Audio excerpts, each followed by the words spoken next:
சம்பளம் எல்லாம் அல்ல திருவள்ளும் குருவலும் முன்னிற்க நாம் தொடர்ந்து உண்மை விளக்கம் என்கிற சாத்திர நூலை திருவள்ளுவர் குருவல் துணை கொண்டு பார்த்து கொண்டு வருகின்றோம்.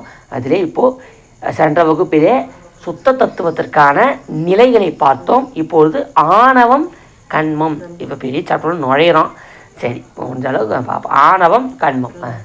ஆணவம் கண்மம் ஆறாறு தத்துவம் சொன்னோம் அடைவாக மாறா மலம் இரண்டும் வா சொல்ல கூறில் அறியாமை ஆணவம் நீயான சுகதுக்கம் குறியா வினை என்று கொள். அறியாமை ஆணவம். ஆணவம்னா அறியாமை. புரிஞ்சிச்சா? போதும். அவர் என்ன சொல்கிறேன்னா, ஆறாறு தத்துவம் சொன்னோம். இப்போ 36 தத்துவத்தையும் சொல்லிட்டாரு.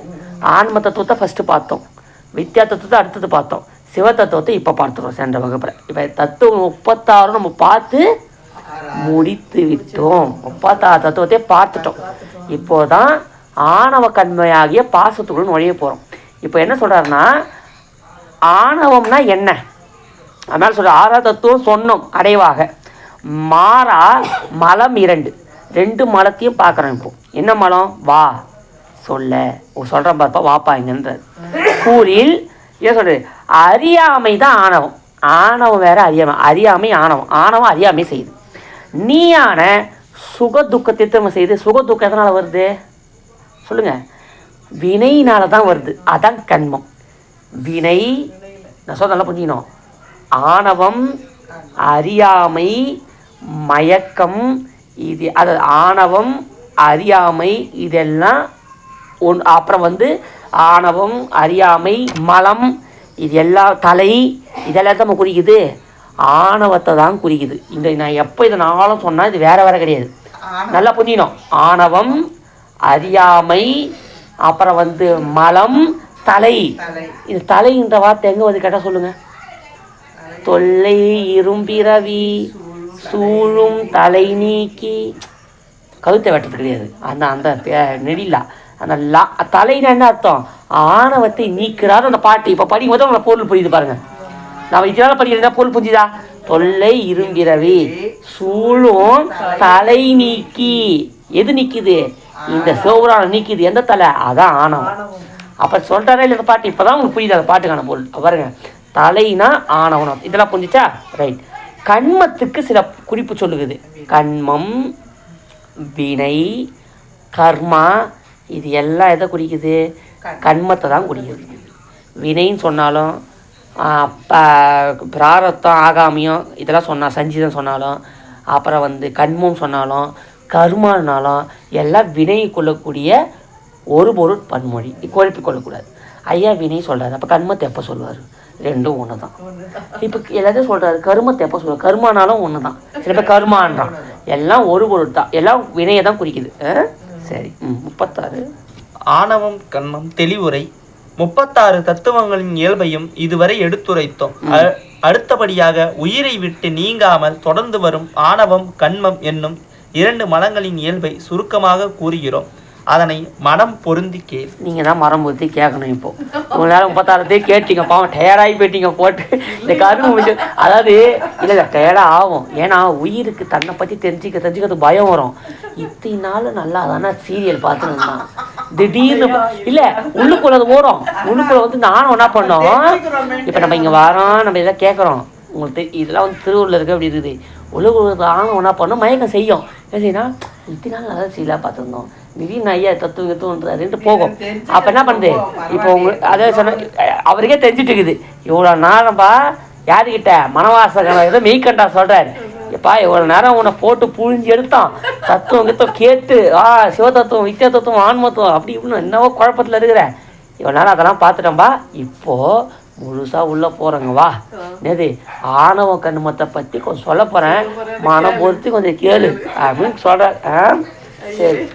குறிப்பிட்டு கூறுவதனால் உன்னை நான் நான் என்று நீ கூறிக்கொண்டிருக்கிறாயே, அது நீயே. ஆனா உன்னை அறியாமைக்கு உட்படுத்தி கொண்டுள்ள பொருள் எதுவோ அதே ஆணவ மனமாகும். இப்போ நான்றான். இப்போ நான் சொல்கிறது ஏதோ ஒன்று உள்ளே இருக்குதுல்ல. இப்போ நான் சொல்கிறது ஆணவம், அது ஜட பொருள். நானும் ஒன்று சொல்கிறது அறிவுக்கறியோ ஒன்று வேறு இருக்குதுல்ல. அப்போ அதுதான் நீ. அதை உற்று கவனி. அப்போ அது நீ இல்லை. புரிஞ்சுக்கணும். அடுத்து நான் இன்பங்களில் திளைக்கிறேன் துன்பங்களில் துவல்கிறேன் என்று ஏதோ பல பொருள்களோடு உன்னை நீயே தொடர்பு படுத்தி கொண்டு இருக்கிறாயே, அத்தொடர்புகளுக்கு காரணமான உனது செயற்பாடே கண்ம மலமாகும். பார்த்துங்கம்மா, இப்போ லட்டு சாப்பிட்றோம், சுகர் ஏறுதையா விட்றோமா என்ன? சாப்பிட்டோட சுகர் ஏறுதா? அந்த வடை எங்கே விடுது? உளுத்த வடை ஒன்று சாப்பிட்டா நம்மளுக்கு டென்ஷன் ஆகுது. அட்லீஸ்ட் ஒரு 5 வாழையாச்சும் சட்னி வச்சு தொட்டு சாப்பிடலாம் நாக்கு அடங்குது. அப்போது வடையை சாப்பிட்டு பிபி ஏறுதா இல்லையா? எண்ணெய் பொருள் இதெல்லாம் என்ன செய்யுது? சாப்பிட்ட உடனே நம்ம என்ன நினைக்கிறோம்? பிபி ஏறிச்சே, ஸ்வீட் சாப்பிட்டு சர்க்கரை அதிகமாகிடுச்சே, துன்பம் வருது. இது ஏன் படுவானே? இந்த இன்ப துன்பம் எதனால் வருது? வீண். இப்போ அவர் என்ன கேட்குறாரு? அதான் கேட்குறாரு, இன்பத்துவன் நான் திளைக்கிறேன்னா நீயே ஏன் தொடர்பு கொட்டுக்கிற? இவரே வண்டியில் போவார், இவரே கீழே விழுவார், ஊழ்ந்தவர் வந்து ஐயோ முட்டி தெரிஞ்சிச்சு ஏன் ஸ்பீடாக போகிற பெரிய நஷ்டங்குதா? ஓடுறான், எடுத்தோம் 100ல் தூக்குறான், கீழே ஓடுறான், மண்டையை புழகலாம், அப்புறம் போய் குயில படுக்கிறான். தேவையில்லாத வேலை தானே இது. ஏன் பண்ணணும்? ஏன் துன்பத்தை அனுபவிக்கணும்? பொறுமையாக பண்ண என்னப்பா உனக்கு கேடு அப்படின்னு இப்போ இன்பத்துன் அதை தீர்மானம் பிற தர வரா தம்பி. இந்த வினையெல்லாம் இதெல்லாம் நீ ஏன் தொடர்பு படுத்தி இன்ப துன்பத்தை பெற்றுக்கொள்கிற? தொடர்பு படுத்தாமல் இரு. அது யாதனின் நீங்கிய நோதல் அதனின் இளன். எதில் இருந்ததெல்லாம் நம்ம நீங்கிறோமோ அதில் இருந்ததெல்லாம் நம்மளுக்கு என்ன இல்லை? இன்ப துன்பம் கிடையாது. புரிஞ்சுதா? ரைட். உயிரை அறிவை விளங்க ஒட்டாமல் மறைத்து உயிருக்கு அறியாமையை செய்வது ஆணவ மலம். இதுவே மூலமலம். மலம்னு சொன்னாலே ஆணவ மலம். எல்லாம் எழுதி வச்சு நோட் பண்ணிங்க. மதத்தோட எப்போ கேட்டாலும் சொல்லணும். இந்த ஆணவ மலத்திற்கு ஒரு பேர் இருக்குது. யார் சொல்கிறீங்கன்னு பார்ப்போம். இதை சொல்லும் போது சைவத்தோட கலை சொல்லுவாங்க. என்ன மலம்? ஆணவ மலத்தை இன்னும் கரெக்டாக ஒரு மலம், அதுக்கு பேர் ஒன்று இருக்குது. சொல்லுங்க பார்ப்போம்.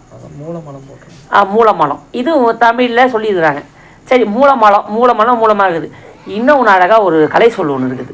ஏன்னா சைவ சொன்ன படிக்கும்போது கலை சொல் தான் நிறைய இருக்கும். அப்போ நீங்கள் குழம்பக்கூடாதான் சொல்கிறேன். அதுக்கு என்ன பண்ணலாம்? சகசமலம். ஆணவ மலத்துக்கு ஒரு பேர் என்ன? சகசமலம். உடன் தோன்றியதுன்னு அர்த்தம். உயிர் என்றோ அன்றே ஆணவ மலம் இருக்குது. ஆனால் கண்மத்துக்கு சொல்லியிருக்கிறேன், கண்மத்துக்கும் மாயைக்கும் அதுக்கு ஒரு மலம் இருக்குது. என்னப்பா? உடன் சேர்ந்தது தமிழில். அதுக்கு அந்த சொல்லில் என்ன கலை சொல்ல என்ன வரும்? ஆகந்துக மலம். நோட் பண்ணி வச்சுங்க. ஆகந்துக மலம். மாயையும் கண்மத்துக்கும் ஆகந்துக மலம்னு பேர். ஆணவத்திற்கு சகசமலம்னு பேர். ஒன்றும் நஷ்டம் கிடையாது. மலம் இதெல்லாம் ஆணவத்தை தான் குறிக்கும். இது ஏன் சகசமலம் சொல்கிறாங்க? உயிர் எண்ணிக்கோ அன்னிக்கே இருக்குது. செம்பில் களிம்பு போலே நெல்லில் உமி போலே என்று உயிரோ அன்று தொட்டே ஆணவம் அது கூட இருக்குது. இதுக்கு பேர் ஆணவ மலம். இதுக்கு ஆணவ மலமாச்சா? இது சகசமலம். சகசமலம்னா ஒன்று வந்து தோன்றலை, யாரும் அது கூட வைக்கலை, அது அப்போத்துலேருந்தே இருக்குதுயா. எப்போ தந்துக்குது? எப்போனா சொல்ல முடியாது. உயிர் எண்ணிக்கோ அன்னைக்கு ஆணவம். சரி, கண்ம மாயம் ஏன் ஆகந்துகம்னா பின் வந்து சேர்ந்ததுன்னு அர்த்தம். அது கரெக்டான வார்த்தை, பின் வந்து சேர்ந்தது. அப்போ இது கூட சேர்த்து வச்சவன் யாரு? இறைவன். நம்ம சேர முடியாது. இப்போ உயிருக்கு கூட ஆணவம் வந்து இயல்பாகவே இருக்குது. ஆனால் உயிருக்கு ஆணவம் என்பது இயல்பான்னு கேட்டால் கிடையாது, அது குற்றம். ஆனால் அது உயிருக்கு உயிராக எப்பொழுதுலேருந்து இருக்குது? அது தொன்று தொட்டத்துலேருந்தே இருக்குது, அனாதியே இருக்குது. கரெக்டான வார்த்தை, எப்போலாம் சொல்ல முடியாது. அது உயிருக்கு உயிராகவே இருந்து கொண்டு தான் வருது. எது? ஆணவம். அதுக்கு தான் உதாரணம் சொல்கிறாரு. செம்பில் களிம்புக்குதாம்மா, கருப்பாகுது செம்பு, பித்தளை தேய்ச்சோடைய களிம்பு போகுது, மறுபடியும் கொஞ்ச நாள் விட்டா எது வந்து மூடுது? செம்பு எப்போ வந்துச்சு கேட்டால் விளக்கம் சொல்ல முடியுமா உங்களால்? எப்போ பித்தளை இருக்குதோ அப்போ தான் செம்பு.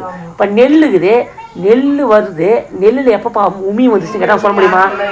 அது வரும்போதே காய்க்கும் போதே உமியோடு தானே வருது, உள்ளுக்குள்ள அரிசிக்குது. அதே மாதிரி தான்ப்பா உயிர் கூட ஆணவங்குதுப்பா, விளக்கம் சொல்கிறாங்க. அதே மாதிரி கண்மத்தையும் மாயையையும் எப்போ சாமி சேர்க்கிறாருன்னா அவர் தான் சேர்க்கிறாரு. எதுக்கு சேர்க்கிறாரு தெரியுமா? இந்த விளக்கம் உங்களுக்கு புரியணும். ஆணவம் என்பது இருட்டு. இருட்டில் நடக்க முடியுமா? ஆனால் நடந்தால் தானே நீங்கள் இலக்கை அடைய முடியும். அந்த இலக்கை அடையணும்னு தான் கருணையே வடிவாகிய இறைவன் அந்த ஆணவத்தில் மட்டும் நம்ம இருக்கிறோம்ல, அந்த இருக்கிறதுக்கு ஒரு ஸ்டேஜ் இருக்குதுலாமா, அந்த ஸ்டேஜுக்கு தான் உயிருக்கு 3 நிலைன்னு பார்த்தோம். அதுதான் கேவல நிலை. வெறும் ஆணவ மலத்தில் மட்டும் உயிர் இருக்குது பாருங்க, அந்த நிலைக்கு பேர் கேவல நிலை. அந்த கருணையே வடிவாகிய சிவபெருமான் இந்த உயிரை என்னை வந்து சேரணும், ஆணவம் என்ற இருட்டில் இருக்குது, அதுக்கு ஒரு டார்ச் லைட்டை கையில் கொடுத்தா அதுக்கு டார்ச் அடித்து ஓஹோ நம்ம இந்த இடத்துல இருக்கிறோமா, நான் இந்த இடத்துல இருக்கிறேன்னா நான் உயிரா, எனக்கு இதெல்லாம் வேலை செய்யுதா, எனக்கு அதையும் வேலை செய்யணும்ல, அதுக்கு டார்ச் லைட் அடிக்கணும்ல, அந்த டார்ச்சி தான் கண்மம் மாயை. கண்மம்னா என்னது? வினை. இந்த ரெண்டுத்த சாமி தான் சேர்க்குறான். அந்த சேர்க்குறான்ல, சேர்த்த உடனே அடுத்த கட்டம் வருதுல்ல, அதுதான் இப்போ நம்ம இருக்கக்கூடிய சகல நிலை. இப்போ நம்ம இருக்கக்கூடிய நிலை. இப்போ நம்ம கூட எத்தனை மலங்குது? 3 மலத்தில் நம்ம இருக்கிறோம். நம்ம ரொம்ப பெருமைப்பட்டுருக்கோம் நம்ம சொல்கிறதுக்கு. ஆனவும் கண்மம் மாய் 3 மலத்தில் மாட்டின்னு இருக்கிறோம். இதை வச்சு சிரிக்கிறோம். ஐயா தான் சேர்க்கிறாரு. இது நம்ம இது வந்து அம்மா கரெக்டான கேட்குறாங்க. வினை வந்து எப்படி சேர்க்கணும்னா, பல பிறப்புக்கள்ல நம்ம ஈட்டிக்கிறோம்ல, இப்போ இந்த பிறப்பில் பிறந்தாங்க, அதுதான் அது இப்போ கரெக்டான கேள்வி கேட்குறாங்க. சாமி என்ன பண்ணுறாருன்னா, இல்லை சண்டை இப்போ கிளியர் பண்ணிடுறேன், ஒன்றும் இல்லை, ஒரே நிமிஷத்தில் கிளியர் பண்ணிடுறேன். வினையை சாமி எல்லா வினையும் நம்ம தரத்தில்லை, பல பிறப்புகளில் ஈட்டிய வினையை ஒரு குடோனில் போட்டு வச்சுக்கிறாரு. இப்போது 5020 5030 பொன்னி அரிசி, சம்பா அரிசி, எல்லா அரிசி எடுத்து எங்கே போடுவோம்? அரிசி மண்டியில் போடுவோமா? இப்போ மங்கேசியம்மா வராங்க, ஐயா நாளைக்கு எங்கள் வீட்டில் பொங்கல், பச்சை அரிசி 1 கிலோ கொடுங்க. நான் மொத்த அரிசி மற்ற அம்மாட்ட கொடுக்க போகிறேன், ஆனால் இந்த அரிசி மொத்தம் அவங்களுக்கு சொந்தம். என்னதான் சொந்தமாக இருந்தாலும் ஒரே நாள் மொத்த மூட்டையமாக கொட்டி வடிக்க போகிறோம்.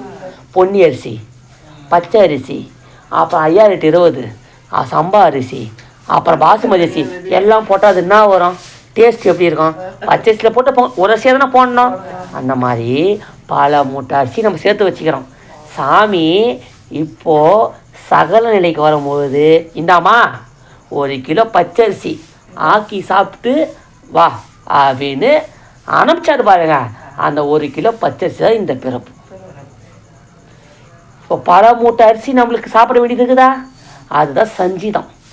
இப்போ 1 கிலோ தான் சாப்பிட்டுக்கிறோம், அவ்வளோ அரிசி நம்ம சாப்பிட்றதுக்கு வெயிட்டிங்கில் இருக்குது. ஆனால் நம்ம என்ன நம்ம சந்தோஷப்பட்டுக்கணும், குருநாதர் எப்போ தீட்சை கொடுத்தாரோ அவ்வளோ அரிசியும் காலியாக போச்சு. சஞ்சிதமாகிய வினை தீர்ந்து போச்சு. இப்போ நம்மளுக்கு சாக்கி சாப்பிட்றதுக்கு எத்தனை வந்தோம் பாருங்க. இதை சாப்பிட்டு சிவமா திருவருள்னு கம்முன்னு விட்டா போற. நம்ம என்ன பண்ணோம்? அரிசி காலி ஆகிடுங்க. இப்போ வாங்கி போடுறோம் பாரு, இங்கே ஒரு 30 மூட்டையை வாங்கி சேர்த்துறோம். இங்கே சேர்க்குறோம் பார்த்தியா 30 மூட்டை, இதை ஆகாமியமாக சேர்த்து ஆகாமியம் மறுபடியும் போய் இங்கே ஒரு சஞ்சிதத்தில் ஒரு 30 மூட்டை இருக்குது பாருங்க, இங்கே வந்து ஒரு 20 மூட்டை சம்பாதிச்சோம் பாரு. 30 கூட 20 பேர் சேர்ந்து 50 மூட்டையாகி பிறவி சுழற்சி இங்கே தான் நடக்குது. அப்போ கேவலத்தில் இருந்த நாம் சகலத்துக்கு வந்துக்கிறோம். கேவலத்தில் அறிவே இல்லாமல் வந்தோம், சகலத்துக்கு வரும்போது ஆணவம் கண்மம் மாயை சேர்ந்து இப்போ கண்ணு அது இருட்டு, இது வெளிச்சம், அது இரவு, இது பகல். முடிச்சுமா? ஆணவத்தில் இருக்கிறது இரவு, சகலத்தில் இருக்கிறது பகல். சூரிய வெளிச்சம் வந்துச்சு, பகலில் இருக்கிறோம். இப்போ நம்ம இரவு பகல் மாட்டி முடிக்கிறோமா? தூங்க இருட்டு வருது, பகல் வருது, இன்பம் வருது. இங்கே எல்லாமே 2, இன்பம் துன்பம், இரவு பகல், துக்கம் பசியின்மை 2 வருது. இது நம்மளுக்கு நீங்கணும்னா இங்கேருந்து அடுத்த கட்டத்துக்கு போகணும். அது என்னென்னா சுத்த நிலை, முக்தி நிலை. இதோடு இதை நான் முடிக்கிறேன். இது ரொம்ப உள்ளே போனால் போய்கிட்டே இருக்கும். இந்த விளக்கத்தை பார்த்து முடிப்போம்னாப்பா சொல்லிட்டேப்பா. இதோ உயிருக்கு இன்ப நுகர்ச்சியை தருவது உயிரின் நல்வினையாகும். உயிருக்கு துன்பம் மற்றும் மயக்க நுகர்ச்சியை தருவது உயிரின் தீவினையாகும். ஆக நல்வினை தீவினை எனப்பட்டு வினை இருவகைப்படும். வினை கண்மம். இச்செய்யுளின் நீ என அறியாமை ஆணவம் என்றும் நீயான சுகதுக்கம் வினை என்று வரும் செய்திகள் சுருங்க சொல்லி விளங்க வைக்கும் வகையை சேர்ந்தவையாகும். நான் இவ்வளோ தூரம் சொல்லவே கூடாது, ஏன்னா இல்லை விளங்க முடியாதுல. இது வந்து இவ்வளோ தூரம் சொல்ல வேண்டியதே இல்லை, ஏன்னா இதில் ரொம்ப ஷார்ட்டாக சொல்லிட்டாரு. இது ஆசிரியர் சொல்கிறாரு பாருங்க. நான் உங்களுக்கு ஒன்றும் விளக்கமாக சொல்லப்பா. ஆணவம்னா கண்மம்னா அப்படி தான் சொல்லிக்கிறாரு. இப்போ லாஸ்ட்டாக சொல்லி முடிச்சிட்டோமா? கரும்புல சொல்லி வீட்டுக்கான உங்களுக்கு அப்போ ஞாபகம் வரணும். ஆணவம்னா அறியாமை, இருட்டு, ஒன்று. கண்மம்னா வினை. எத்தனை வினை இது? 2 வினை. ஒன்று நல்வினை, ஒன்று தீவினை. நல்வினை சார்பாக நம்மளுக்கு எது வரும்? நல்லது நடக்கும், அம்மன், நல்ல சாப்பாடு, உறங்கத்துக்கு ஒரு இடம், நல்வினை. தீவினைனா சாப்பாட்டுக்கு வழியிலான்னு ஏதாவது கஷ்டங்கள்லாம், அது தீவினை. நம்ம பண்ணதுக்கு ஏற்றதான் நம்மளுக்கும். நம்ம என்ன பண்ணமோ அப்படி தான் கணவனும் மனைவியும். நம்ம என்ன வினை பண்ணமோ அப்படி தான் நம்ம பசங்க பிறக்கும். நம்ம என்ன வினை, அதனால் யாரையும் நம்ம நோக்கக்கூடாது. இப்போ நம்மளுக்கு இப்படி தான் ஒரு வீட்டுக்கார கட்சிக்கிறா, நம்மளுக்கு தான் மனைவி கிடைக்குதா, நம்ம வினை தான். அதே நம்மளுக்கு இப்படி பசங்க முதல்ல நம்ம யாரும் பசங்களை திட்டவே கூடாது. நம்ம பண்ண வேணும் நம்மளுக்கு பசங்க, நம்ம எதையும் அதை நம்ம அப்படியே அனுபவிச்சு கழிச்சிடணும். எது நம்ம வினை தான் நம்மளுக்கு.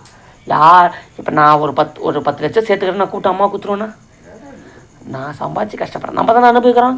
நம்ம சம்பாதிச்ச பணம் மற்றவங்க கொடுக்க மனசு வருதா? அப்போ நம்ம ஈட்டி வினை மட்டும் மற்றவங்க கொடுத்துருமா என்ன? சாமி கொடுத்துருவானா என்ன? நீ சம்பாதிச்சு நீ தாண்டா அனுபவிக்கணும். 10 குடும்பத்துக்கு சோறு போட்டியா, இந்தா சோறு போட்டதுக்கான பலன் அனுபவி. அடுத்த பிறப்புல உனக்கு பிறக்கும் போது லட்சாதிபதியாக பிறகு 10 குடும்பத்தை தைச்சிக்கிறியா, பிறக்கும் போது சோத்துக்கு வழியில் எதை போகிற ரோட்டில் தெரிய கொடுப்பான் அவன். அப்போ நல்வினியத்தி நம்ம சம்பாதிச்சு கொடுப்பான். இன்னைக்கு சிவ பூஜை பண்ணுறியா, புறா முக்தியை கொடுப்பான். நாவுக்கரசர் 80 வயதில் அதிகாரமாக கேட்கின்றார். அது கருவாய் கிறந்து உன் கழலே நினையும் கருத்துடையேன் உருவாய் தெரிந்து சுவாமி உந்தன் நாமம் பயின்றேன் உணதருளால். இவ்வளோத்தையும் செஞ்சுட்டேன், தருவாய் சிவகதி கேட்குறாரு உரிமையா. மங்கை கசையம்மா வந்து விடிய எங்கிட்ட வேலை செய்கிறாங்கம்மா, ஏதோ பண்ணுறாங்க, பெருக்கிறாங்க, ஏதோ வீட்டு வேலை செய்கிறாங்க, ஏதோ பண்ணுறாங்க. உரிமை ஐயா இன்னைக்கு ஃபுல்லாக வேலை செய்ய காசு கொடுங்க பண்ணி ஒரு வேலைக்கு போகிறோம், ஏதோ வீட்டு வேலைக்கு போகிறோம், பாத்திரம் செய்யணும், சாமான் செய்யணும், கொத்தனை ஏதோ வேலை செய்கிறாங்க. வேலை செஞ்சவன் உரிமையாக பணம் கேட்பானா இல்லையா? வேலை செய்யாமல் உரிமையாக பணம் கேட்க முடியுமா? என்ன கேட்பான்? நீ என்னடா கிச்ச உன் நாயுது என்ன கொடுக்கணும்? நாவுக்கு சொல்கிறார், பெருமானே கருவிலிருந்து உம்மை நினைக்கும் பேர் பெற்றவன், உருவாய் தெரிந்து உனது அருளால் நான் பலகாலம் உன்னையே நினைந்து வாழ்ந்து கொண்டிருக்கின்றேன். உனது அருளால் வாழ சொல்லும் போது அதுலேயும் பாருங்க, உன் அருளால் நான் வாழறேன். ஆனால் திருவாய் பொலிய சிவாய நம்ம நான் நீர் அறிஞ்சிக்கினே இருக்கிறேன். சும்மா இல்லை சாமி, சிவாய நம்ம நீர் அணிகிறனா, சிவாய நம்ம நீர் அணிஞ்சா நீ என்ன பண்ணணும்? சிவகதியை தந்தை குடியா கூலி கொடுத்தே ஆகணும். நீ சும்மா கிடையாது. சிவாய நம்ம நான் திருநீர் வச்சுட்டேன், சிவாய நம்ம திருநீர் வச்சுன்னே இருக்கிறேன், எனக்கு நீ சிவகதியை தந்தே ஆக வேண்டும். ஆணையை அறுதிட்டு சொல்கின்ற இவர் சிவாய நமன் விபூதி வைக்கணும், முத்தி கொடுக்கலாமா? சாமியான சொல்ல முடியாது, ஏன்னா நாவுக்கரசன் வச்சுட்டாமா, விபூதி வச்சுக்கிறாரு. சிவாய நமன் சொல்கிறான், முக்தி கொடுக்காம தப்பிச்சிருவானாண்டால மாட்டி தான் ஆகணும், தப்பிக்க முடியாது. நம்ம கிட்ட மாட்டார் அவர். தைரியமாக இருக்கலாம், ஐயோ 3 வேலை 2 வேலை அனுசாரம் பண்ண மரியாதையாக கொடுத்துட்டு கோவம், அந்த மாதிரி கோவம், அந்த மாதிரி கொடுக்குறாரு அவர். என்ன கொடுக்குறாரு? என்னது சொல்றாரு? எப்படி திருவாய், இந்த நாவ சொல்றாரு, திருவாய் பொலிய நான் சிவாய் நம்ம நீர் அணிந்தேன், தருவாய் சிவகதி. சாமி கொடுக்கணும் வேண்டல, அதிகாரமா கேட்கின்ற. அந்த உரிமை எப்போ வரனா? அதிகாரமா கேட்டா போதுமா என்ன? முதல்ல விபூதி வை, விபூதி மட்டும் வச்சோமா போதும் என்ன? சிவாய நம்மன்னு சொல்லி வைக்கணும். அவர் சொல்றாரு, திருவாய் பொலிய சிவாய திருநீர் வைக்கும் போதெல்லாம் பஞ்சாத்திரம். சாப்பாடு ஆயிடுச்சா, குழம்பு வச்சிட்டியா, பிள்ளைங்க கலப்பு, அப்புறம் என்ன நேரம் ஆகுது, அந்த விபூதி எடுத்து என்னது சிவாய நம அந்த நீரை வைக்கணும். அப்போதான் நம்ம அதிகாரமாக அவனை அப்படி காலை பிடிச்சிக்காகணும். ஆள் விடுவான் போவான், காலை பிடிச்சி விடலாமனம்மா, காலை பிடிச்சிக்கணும். அவன் உதறி கடைசனா கூட பரவாயில்ல, எட்டி உதைப்பான், வச்சு மாறான். அந்த காலு படம் தானே பல பேர் தவிக்கிறாங்க. எங்கே வேணால் உத, ஆனால் நான் விட மாட்டான். உன் காலை சிவகதியை குத்துட்டு போ. இவ்வளோ நாள் விபூதி வச்சுட்டேன், புத்தாட்டில் வச்சா ஜபம் பண்ணிட்டேன் நான், தருவாய் சிவகதின்னு சொல்லி இறுதியாக நல்ல ஒரு கருவொளி பாதி நாம் எல்லாம் அதுக்கு அதிகாரம் பெற்றோம். நாம் எல்லாம் விபூதி வைப்பது சிவாய நம என்று சொல்லி நாளிலிருந்து விபூதி வைப்போம் என்கிற சங்கல்பத்தை ஏற்றி, அதனால் அடியார்கள் எல்லாரும் இந்த 22வது குறட்பாவை செய்யுளை ஆணவம் கண்மம் என்கின்ற செய்தினை பார்த்தோம். நிறைவு செய்வோம். திருச்சிற்றம்பலம். நம பார்வதி பதையே, என்னாருடைய சிவனே போற்றி, வாழ்க வையகம், வாழ்க வாழ்வாங்கு, வளர்க செய்வப்படி.